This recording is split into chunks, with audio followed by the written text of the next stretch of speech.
Welcome back to Geeks and Grounds, a monthly game club where we brew good conversation and play games together. How are you doing, Joel? So good, Jenny. How are you? I'm pretty good. We just finished up a conversation.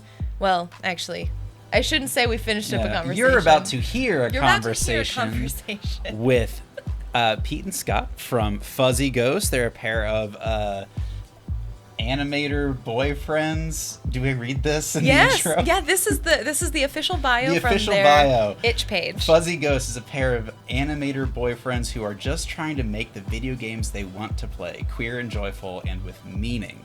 And that's exactly what we talked about in this conversation. The idea that you are building things that you want to see in the world is a theme that we're going to talk about consistently throughout. It was a great conversation. So excited for you all to get to hear it. Yeah. If you're brand new, be sure to make sure you're looking at the club notes and everything at geeksandgrounds.com. That's where you can find the playthrough guide. You can find where to find the game, Queer Man Peering into a Rock Pool.jpg. This game is absolutely wonderful, and it is our selection for this month, which is why we're talking to Pete and Scott. So be sure to check out all the materials there. And if you're returning, please consider leaving us a review on Spotify or Apple Podcast or wherever you're listening to this. If you're seeing this on YouTube, hitting that thumbs up button and leaving a comment, it helps us with the algorithm. And it's also just really nice for us to read. Yeah. It's pretty cool. We'd like to know what you guys think. Yeah. For sure. So those are just additional housekeeping notes before we get into the conversation. Prepare for a delightful one, y'all. Mm-hmm. It's going to be fun. If you have not yet picked up Queer Man Peering into a Rock.jpg. Rockpool.jpg, thank you. Definitely do. I think it takes between an hour and a half to play through. Max, and, yeah. It's just a really joyful experience. I had a really fun time playing it. Yeah. So check it out. Due to the nature of the game, it being again, hour and a half, we do talk about the full game with the developers. So just keep that in mind if you're wanting to avoid spoiler territory for the ending, play the game, and then return to the conversation. Yeah, for sure. All right, hope you enjoy. Well, welcome, Pete and Scott, to Geeks and Grounds. So happy to have you here. Bright and early, I think, for you, and ending out the day for us. Rounding out the day in the U.S. It's a pretty nice way to end the day for us and kick off the start of the week. How are you both doing today? Yeah, pretty good. It's the start of the week here, so end of your weekend, start of our week. We're feeling jazzed on coffee and ready to go. Yeah. Hey, that's perfect. It's the Geeks and Grounds way. We have to have some good coffee to get our chats together. Bread and everything. Yeah. Oh my gosh, we're gonna have to find a way to pick some of those up. Yeah, Rep the Fuzzy Ghost. Fuzzy Ghost mugs, for sure. Before we start talking about the game, I'd love to go into the origin story of Fuzzy Ghost and talk about how you found each other, created the studio, and started working in games in general. We've been together, we've been partners for 10 years now, and we met in Brisbane in Queensland, up north from Sydney. I've been a commercial animator for 20 years and Scott for 7. Yeah, a while now, in illustration as well. And so Fuzzy Ghost started as us in commercial freelance animation, wanting to be kind of more known as a duo, like a director, art direction duo, as opposed to just there's Pete. Oh, and Scott always is on the projects together, And so we created Fuzzy Ghost together. And then COVID hit. And I was trying to make short films because wanting to tell stories, animating all the time. And I was just getting really frustrated with how long animated film takes and how polished everything has to be and how there's also no audience for it and the payoff is terrible. And we were in Kiama, which is where our first game is set, Pebble Witch.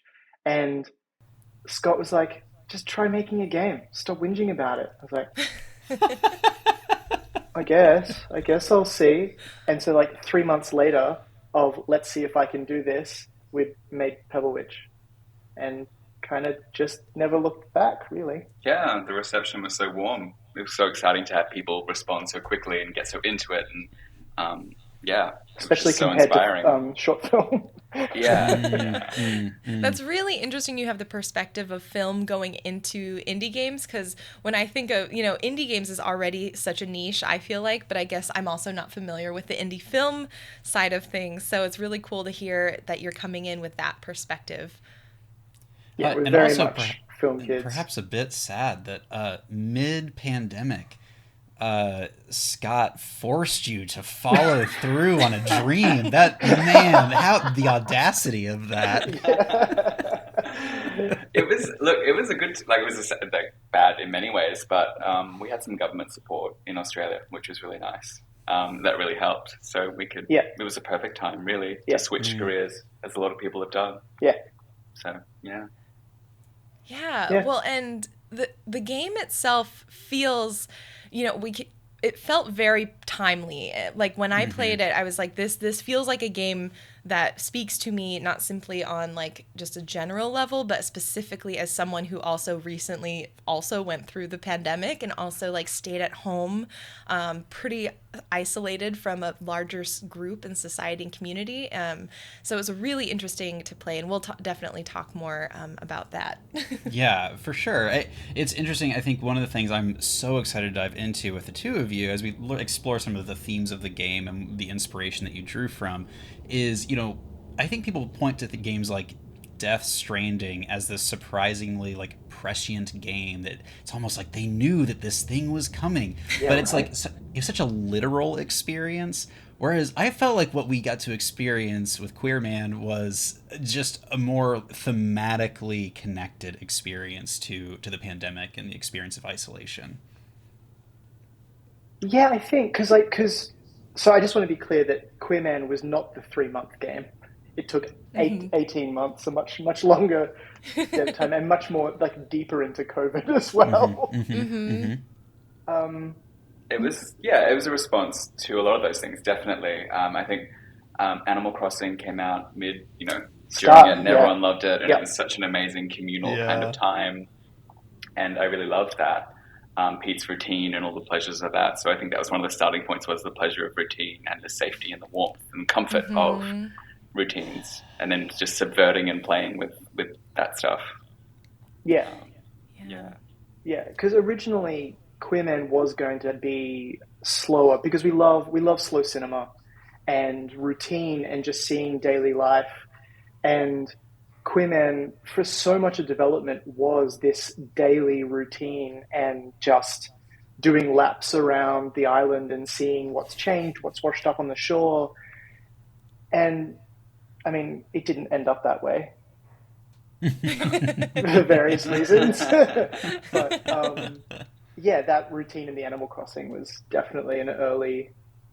It's so funny thinking of the game with Animal Crossing now, and there's so many other games that have like take Animal Crossing as such an influence, and I don't normally think of Queer Man as one of them. Yeah, it's very strange where you start and where you end up. So different. Yeah. Well, since we have already kind of started talking a bit about the game itself, we always love to give the creators a chance to kind of just describe the game in their own words for anyone who's listening along that maybe hasn't had a chance to play it yet. Would you mind giving us a synopsis of the experience? It is. Well, we like to call it, it's our love letter to one of our favorite slow cinema directors, Simon Lang, combined with the messiest ending of Evangelion. And I think that combo says so much. That's what I told us. you. I was like, by the end, you feel this Evangelion touch, and I was like, Joel, you'll get it. You'll totally get it. I definitely did. Good.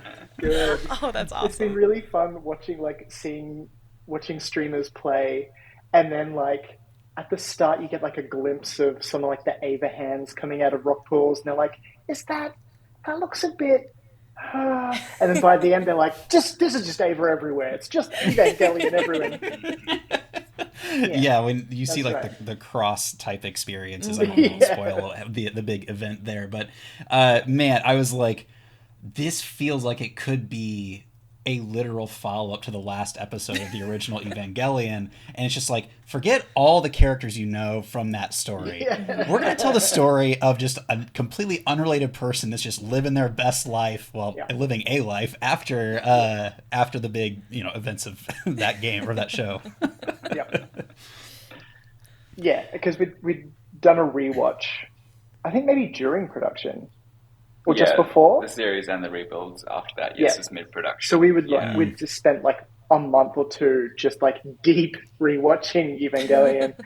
And it was like, you know what? I love it when works directly reference influences and things they love. And so much of Queer Man is quite vague. We're never explicitly saying too much, but all the ingredients to know what happened in the world are there. And so... Because we were watching Satoshi Kon as well, like Paranoia Agent and Paprika, and he brings in a huge amount of multimedia, references, brings that stuff and just throws it all in, and we were kind of playing with that. Yeah. That was an inspiration as well. Yeah. Just kind of just throwing whatever we wanted in this big swampy soup. Yeah, such a swampy soup. Yeah. I love that so much. It was very soupy indeed. In the best ways. In the best ways. I also feel like I need to clip the part where you guys were talking about the value of routine and just send it to my therapist and be like, see, I'm normal.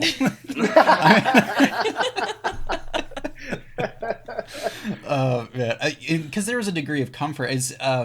I love it when I understand the rules and like what is happening here. And by day 3, I was like, oh, I am in this person's routine.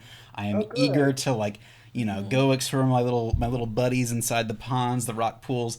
I just thought like the routine element of it was such a, I don't know, compelling. Like it felt very real to me. It was like when you are in these extreme circumstances, it is often the routines that help you just get from day to day. And I felt like you guys really captured that nicely. Oh, fabulous. Yeah. Thank you. That's great. Yeah. One thing about the routines that I found really incredible, and it really, day to day, it sort of changed. And I love the way that it made me think about the concept of feeling lonely and being alone and how those aren't necessarily the same kind of feelings. Like I can be alone, but feel comforted and feel comfortable in my routine and excited. But then there are times when you feel lonely. And I think there are really interesting points in the game where you have both of those feelings, where you can feel like wonderful solitude and exploring the rock pools and meeting the Chunkies and figuring out what they are. And then for example, when you're typing out the emails and you're never quite sure if Darl, who you're writing to, gets them or not. And those, depending, because I played through this a couple times and I found myself, depending on my mood when I play, I either feel more melancholic, like I don't know if anyone's hearing anything and I'm shouting to the void, or I feel hope that like maybe there is some connection happening there.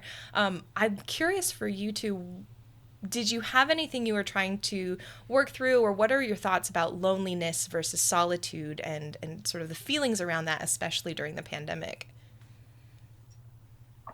Yeah, that's really interesting. I haven't heard that particular experience of the game before.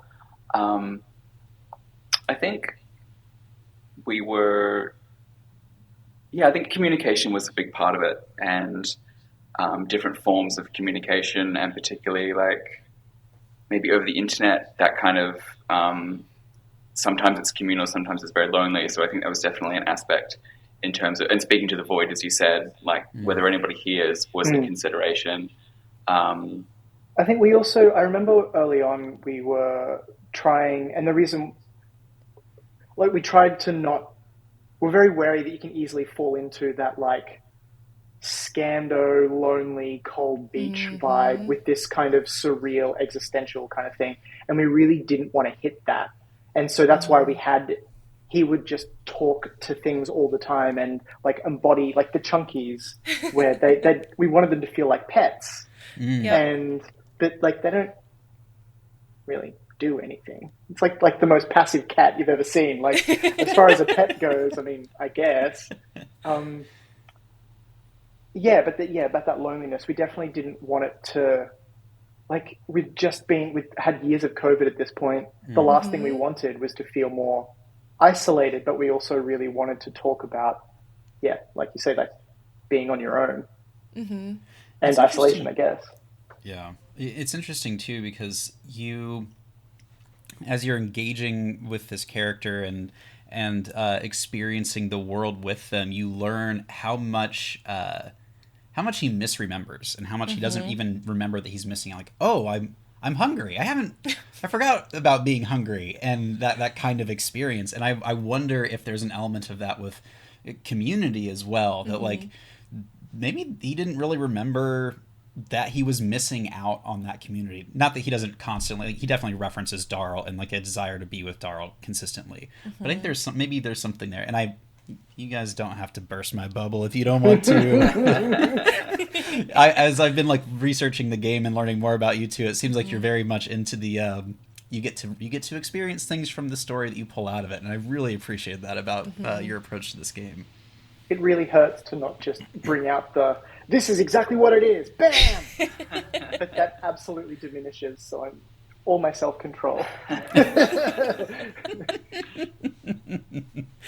One thing I'm really curious about is because we had a couple members of our community not recognize like rock pools and sort of like what they even are. They weren't part of the geography of their homes. And so I'm really curious what significance like the rock pools had for you, why it was important to include them, like why the Chunkies came from them instead of like from the sky or from, other random places. That was part of Scott's like OG seed of an idea. Yeah, that was the first sketch I made. We have a lot of rock pools here in Sydney, so by the sea there's a lot of rocks and a bit of is it sandstone? A particular kind of there's very dramatic rocks, and in them form rock pools that form tidally and then wash out again. And I've always loved them, and there was just something in that with routine and tides and what the tide brings in and leaves behind in these rock pools.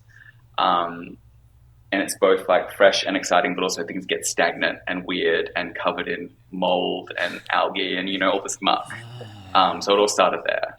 And it just played really well in with, especially with us watching Evangelion and the idea of like, Seilei's big plan for the what do they call the singularity? The instrumentality project or whatever it is. Right. And so everything was all about like, that muck and that mess. And then also memory being exactly that as well. And so our memories end up that same like muck, weird mess of things. And it'll kind of, everything ends up informing everything else, which was quite satisfying. Yeah. Oh, I love that. Yeah. I'd love to talk a little bit, I think, playing off of the rock pools. And here in Oregon, we have a lot of like tide pools out along the coast. And there are these subtle changes. Like you go out every day and most of everything is going to be exactly what you saw yesterday. But there are going to be subtle changes. There's a sea anemone here today that wasn't there yesterday, or something as starfish has moved a little bit. I'd love to talk a little about the subtle changes as you engage with this world. What were some of the things that were maybe subtle changes that you wanted people to pick up on? And I'd love to share with you my favorite, which is the way the character walked, depending on like the mood that he had walking around the way island. That the hands were animated. The hands for me, I think, are really just interesting in general. But the way that he would hold his hands was amazing. It communicated so much with just a simple gesture. So what were some of the small changes that you guys had kind of throughout the game? What were some of that stood out to you or that felt meaningful for you? I think one that I really love that I think a lot of people don't pick up on is, do you have jacarandas in America? Not in the U. I know what they are. The Hakkadan is like from, what's the movie? Not Coco, the one with the house. Up. No, there's a movie. There's a recent like Disney Pixar movie that references them, and that's the only reason I knew about them is because this movie referenced them. But we don't have them in the US, or at least on the West Coast. Giant trees that are usually just green, but then for a few months of the year go bright purple. And they're exceptional. And one of my favorite things is some of the trees just outside Bong's door is the jacarandas. And I think because it's early on, they are green, and then after only a few days, they go purple. But a lot of people don't notice, and when jacaranda is mentioned, they're like, and it didn't occur to me that people wouldn't know what a jacaranda is. Like, yeah, this is good. This is what, like, Australian content. Yeah, let's go. I will say, I didn't know what that was, but I definitely took a screenshot of the purpling tree. It was so gorgeous. So, media over message in some cases, I suppose. Yeah, and the bird that's referenced as well. I think that's one I didn't realize. Ibis, I think. Ibis. Yeah. Oh, I forget that. Yeah, right. Yeah, and I didn't know what an ibis was, so I ended up looking, and I saw the context clues, and I saw it, embedded into the island. But I ended up looking that up, and I did love how Australian the game felt, like in these small ways that I was like, this feels different enough to me as someone from like the west coast of the US that I feel like I'm also just getting a taste of just Australia a little bit, and it was really cool to be able to do that. Yeah, great. We'd often feel ourselves like be tempted to go into something that is maybe easier to make, or like a kind of iconic image that you see around that's a bit of a fun trope. But we're like, there's so many people doing that. We have to show, like, Australia is not shown. And so the idea that people don't know what ibis are blows my mind, because they are like an iconic, we often call them bin chickens, because they're this like majestic bird that used to be in like mangroves and marshland, but they've adapted really well to city life because they're really resilient and they have long beaks to get into bins. And so they can be kind of grubby, and that's, to me, just iconic, and I love it. These like majestic creatures that are literally Egyptian gods in the Egyptian mythos, but we call them bin chickens here, so cool. I love that so much. I believe I owe my knowledge of ibises from Neil Gaiman in American Gods. That was how I learned about them. Yep. But yeah, otherwise I would not have known either, so I get it. I think, what are some other ways, because this game is very grounded in Australian culture and just worldview, I'm curious about other ways that you embedded that throughout the game, whether it was the cafes or any other places. Yeah, I mean, we featured places that we used to live, and a suburb that we used to live in Sydney, in the cafe scene. That's a cafe we used to go to every day. Real one? Yeah. Oh, yes. I did not know that. That's so cool. It's actually photos of the block that we used to live on and our favorite cafe that's at the end of the street. And so you can actually see the house that we lived in. That is, right, cool. Like right there. Yeah. And that house is actually the setting for our next game as well. So you're going to see like that house repeated. Yeah. Exciting. One thing that I also very much love that you did, and I'd love to get just more of your thoughts around it, is the land acknowledgement. That's not only on your Steam page, but it's like one of the first splash screens you see in the game. For folks who maybe aren't familiar with land acknowledgements and sort of what their purpose is, could you dive into why you included that? It's like the least we can do, right? Like, we're both white Australians on land that was never ceded. We don't even have a treaty with the First Nations people in Australia. It's not a great scenario. And so the very least that we can do is acknowledge that we live and work on Gadigal land and unceded country. Yeah. Yeah. I think it's just kind of important to, just lay that out every single time to continually remind that that's where we live. Yeah, I thought that was really great. I think it's something we see a little bit more of on the West Coast because we also have like populations here. But I had a couple of questions also just in our community because they just weren't familiar with it. So it's really neat that, again, it's just making something a bit more visible. Yeah, we've now hit this with 3 questions in a row where we reveal kind of our ignorance as Americans of anything related to Australia. So I'll add this one as another check to that list. I had not heard of that land, like the name of the land that you all referenced in the game. That was something that I had never heard before. So like when we talk about like, First Nations, Indigenous peoples in the Americas, like I'm more familiar with the names and nomenclature, but it was completely unknown to me playing the game this time. Yeah. And I don't know, I think this is, go ahead. No, it's okay. It's gradually becoming more standard here to show the dual names. They do it very well in New Zealand, and we're kind of importing it to Australia now. Yeah, hopefully more and more. Yeah. Yeah, and I guess that's because it's very easy not to know what the countries are, even as like people who live here, because the nations, they're kind of just language groups, and there are hundreds and hundreds here. So like you travel for an hour on the train, and then suddenly you're on Durrow country, and so it's very specific to where you are, as opposed to like this Western idea of like a giant country.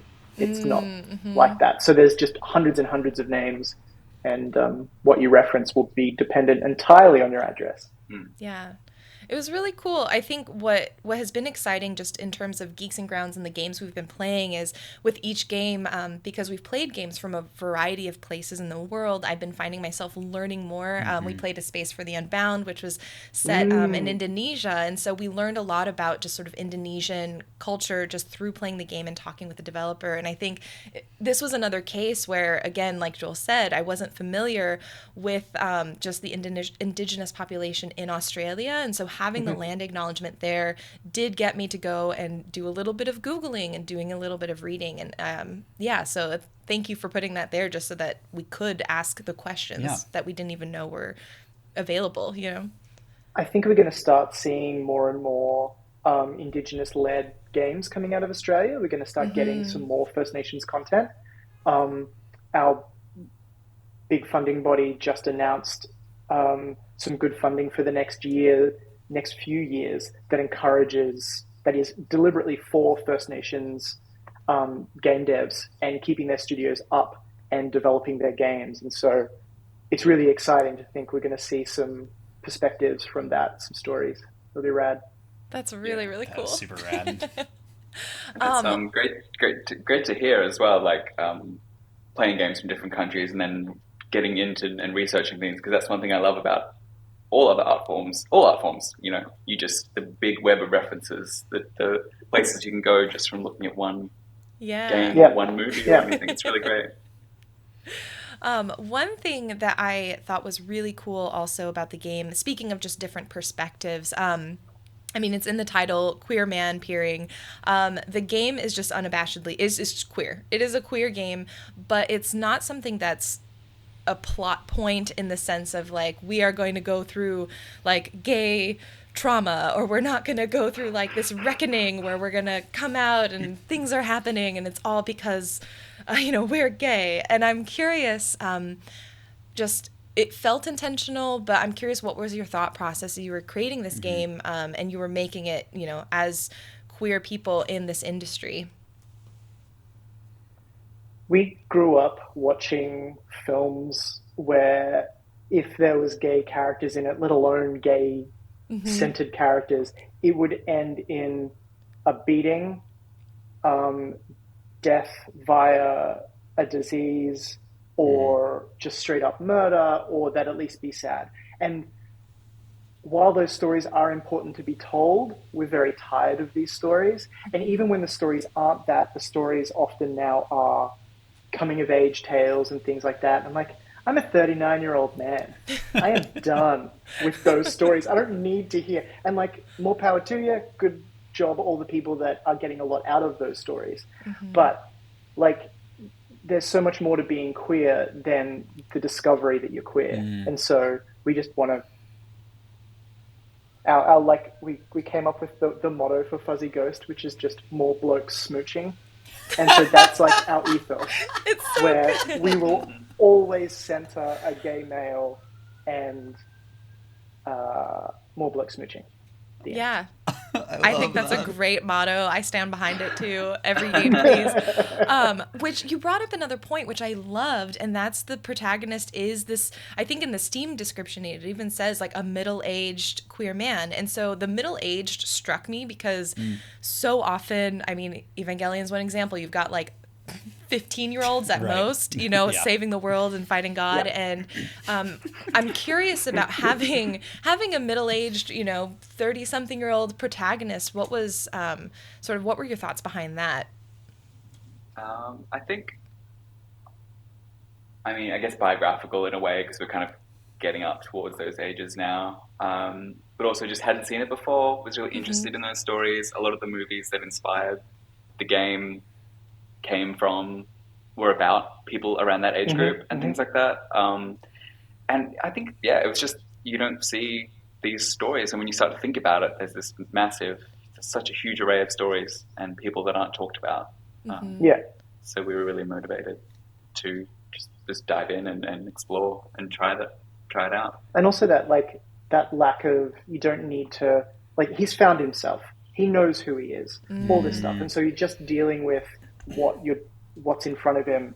And then he's got all these other frustrations to deal with. We don't need to be on a journey of self-discovery with him in that way. And I think it's really important to kind of push back against that idea of relatability, where it's like, people of a certain age group like games, therefore you should make a character around that age. It's like, that's not the point of art to us. It's about experiencing another person, a very different person often, and really finding the similarities and the differences and just using your imagination, to exist. Not having it catered for you in particular.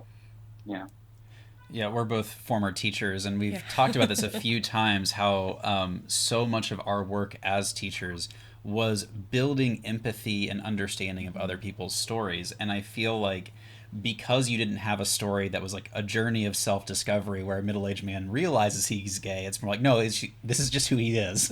Let's tell a story of world discovery, of what, unlocking mysteries of what has happened to the place around him. And so there still was incredible amount, literally every day, the routine of the game is discovery and new things that are coming up and washing up, and him discovering parts of himself and him in the past. So I really appreciated that you've developed a game that was so discovery oriented, where the personhood of him was also part of that routine, that he is just a gay man, that is who he is. I will say, because I was so locked into the routine, the ending caught me completely by surprise. Because it was I was just in it. I was like, this is feeding every routine-oriented part of my life. Can you talk a little bit about the idea of the surprise? You can go as deep or not deep as you want to into how this story ends. But can you talk about why that ending was so where did it come from? Why was it important? How did you get there? I think kind of since Evangelion was a big part of it, it shouldn't have been a surprise to it that the ending felt just as abrupt as the TV series, and was also forced in some ways by the real world issues that show faced as well, which was we just need to get it done. We have no more time, no more the last energy. 6 months we almost cancelled Queer Man Peering multiple times in the last 6 months of development, because it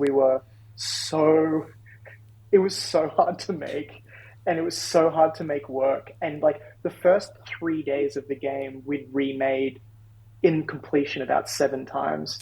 Wow. Because we just couldn't work out what kind of game it is, how we hit the beats we want to hit. We did while learning how to make everything as well. Yeah, it was because it was only our second game, and so it was really hard. We called it the desert for the longest time. We were just in the desert trying to get this game out, trying not to cancel it. And also because we didn't know, we'd be 4 people are going to play it. We had at that time we had no community here in Australia that make games. We didn't really know many people. COVID was still happening. So it was a punish. Very grateful that we got through it now, but jeez. No, I think the result's really nice, and it kind of just was perfectly to have Ava there and to have that as a framework to be it was exciting when we got it in there. It was really cool, and we really enjoyed it.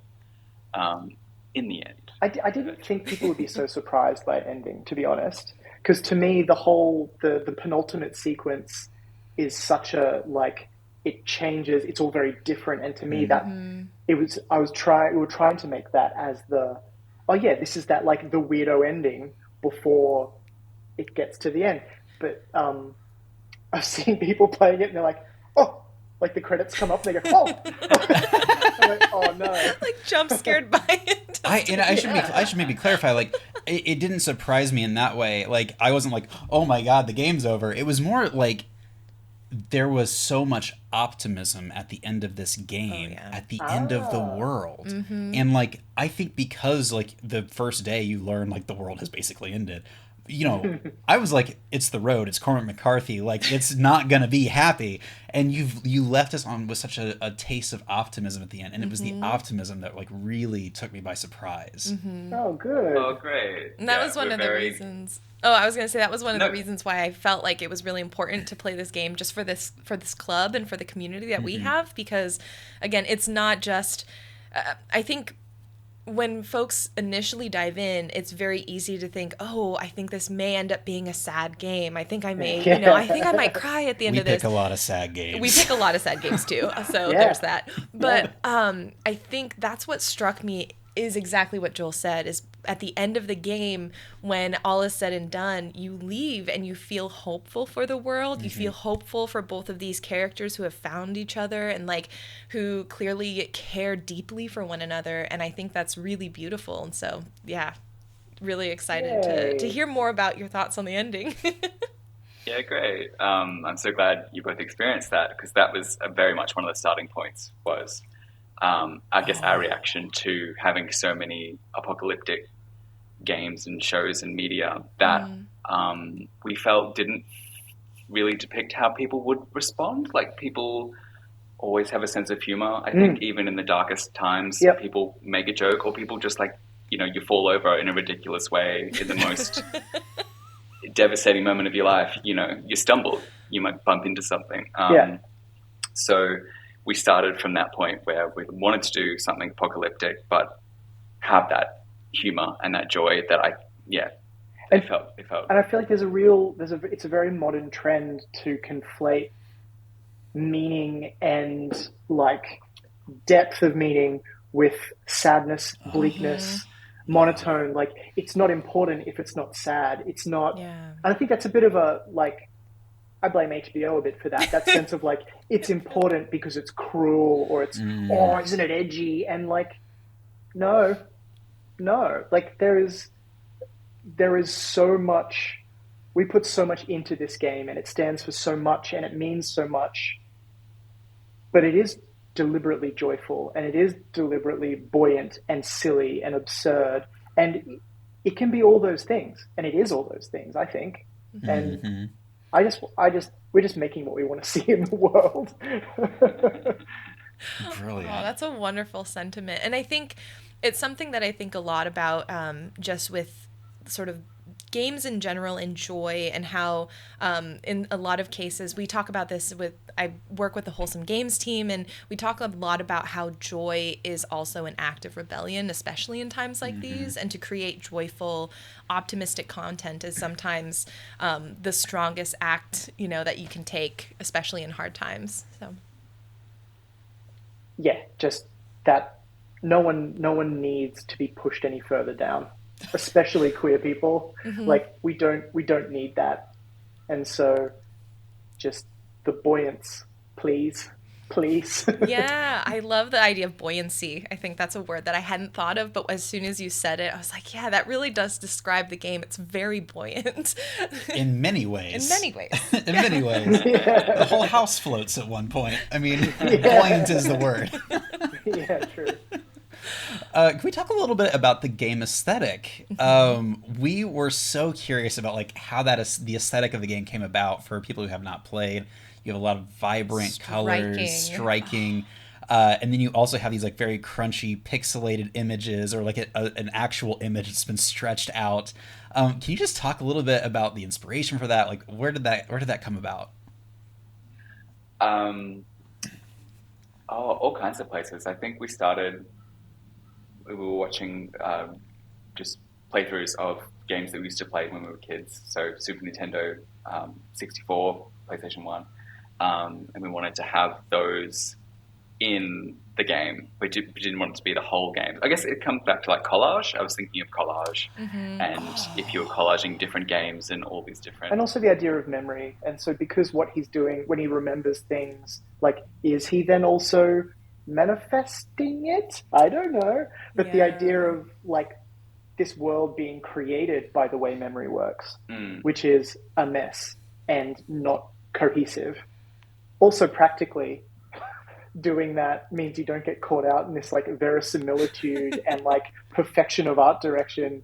And the game took long enough to make as it is. Yeah, we did not need to get caught in anything like that. Yeah, it was fun to just dive in and just like mess things around, like just pull stretch pixels and just break lots of stuff and just chuck it all in and have this nice kind of just chaotic but still cohesive kind of happy little disaster vibe. Yeah. Oh, I love that.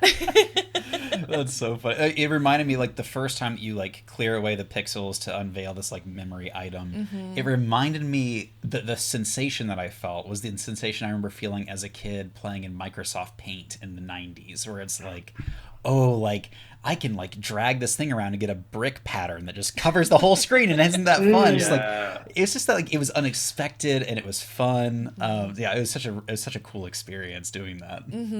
I really loved also the juxtaposition.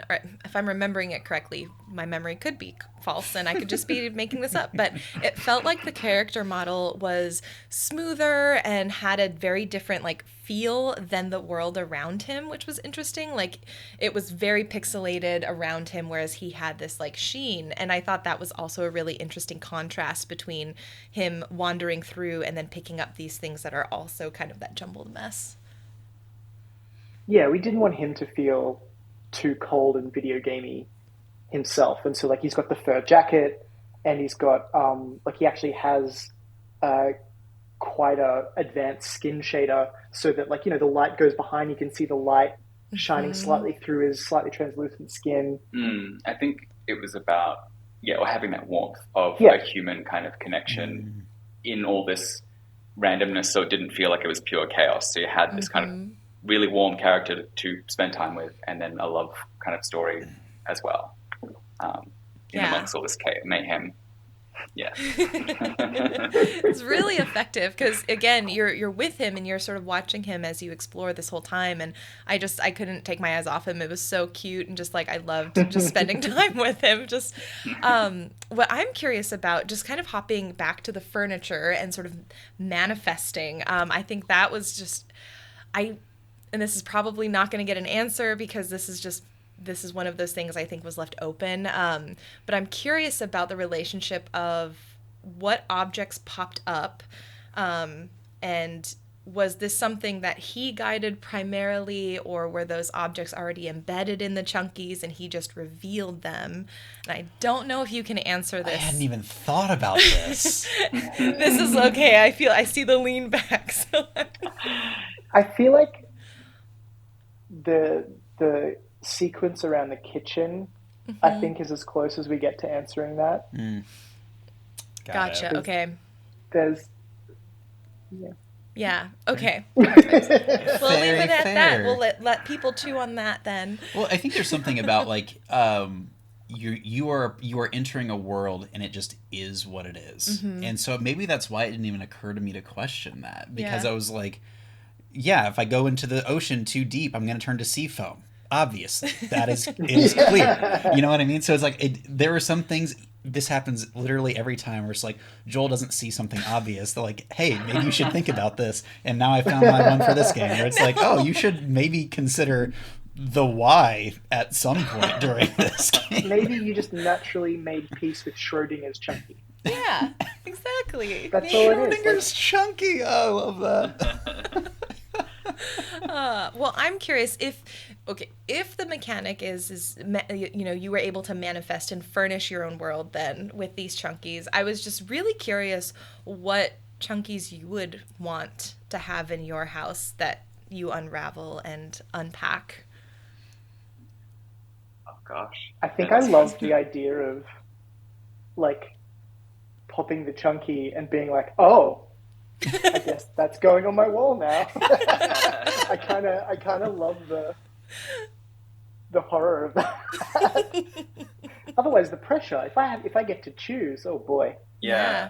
More Ibis content would be my pick. Oh, absolutely. More Ibis furniture, like the full suite of Ibis goodies.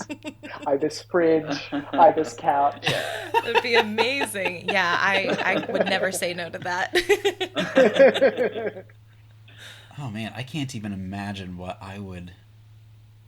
Like, okay, what would probably pop out of my subconscious is like a chocolate chip cookie, but not like a real one, like one that like a chair that is in the shape of a chocolate chip cookie. That's probably what come out of my subconscious. Nice. I have no idea what consciously I would choose to come out of my own chunky. Same. Well, and that's the thing. I asked the question, but I don't even have an answer for myself because it seemed so, like, again, haphazard is maybe the word for it, where you would go in and you would have these chunkies and it's like, what was the gates that came out? And I was like, what?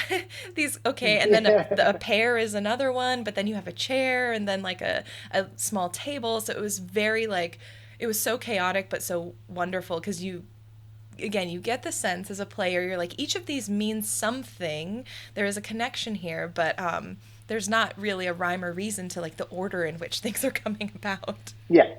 Yeah. I think we were playing around with that question of where is this information coming from? Mm-hmm. And what is suggestion at play here? And like the character of admin, what is their role? What are they trying to achieve?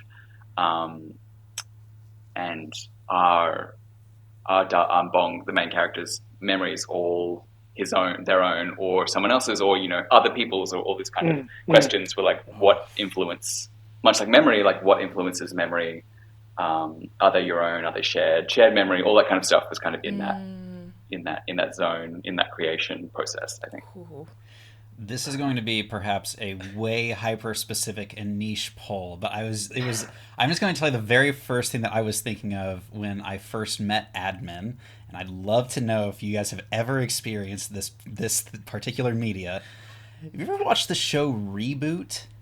Absolutely. Yeah. Oh yeah. Yes. That's what we were okay, because like this whole time, the first time I played, I was like, are we trapped in a simulator? Are we like in a JPEG right now? Like, is this? I'm in the city of mainframe. Yeah, exactly. I'm like, or eventually, so that's really great that you actually know Reboot as well. It was just like, I was sitting there and it's like, oh, I'm talking to the admin, and I was like, if you were to ask Joel to describe what real life would be in a virtual video game-esque world using only things that he knew in the 90s and early 2000s, this is what I would build. This is exactly how computers work in my mind. And so it really gave me these strong sense memories of Reboot. And for those the uninitiated, as our audience might be, Reboot you can watch on Netflix, I think, right now.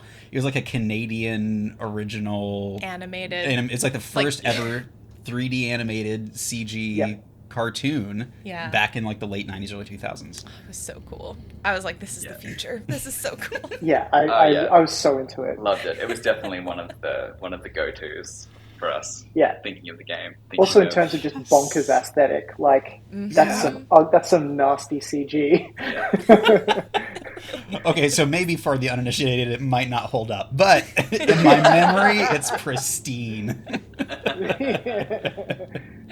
Oh my gosh. Well, I'm curious. You mentioned you have another game in the works. Even after the desert of this one, you caught the bug, and you're still sticking around indie dev. We started this new one like a week after we finished Queer Man. We don't learn our lessons. Oh. It's the blessing and curse of being in the industry.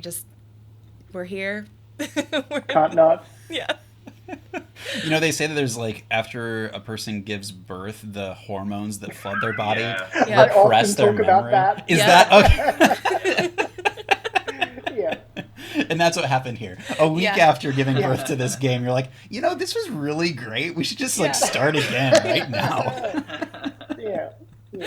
Oh, I'm curious if you're able to speak to anything of your upcoming game, if you have any timelines, if it's still so early in production, you're like, nope, we're not going to share anything.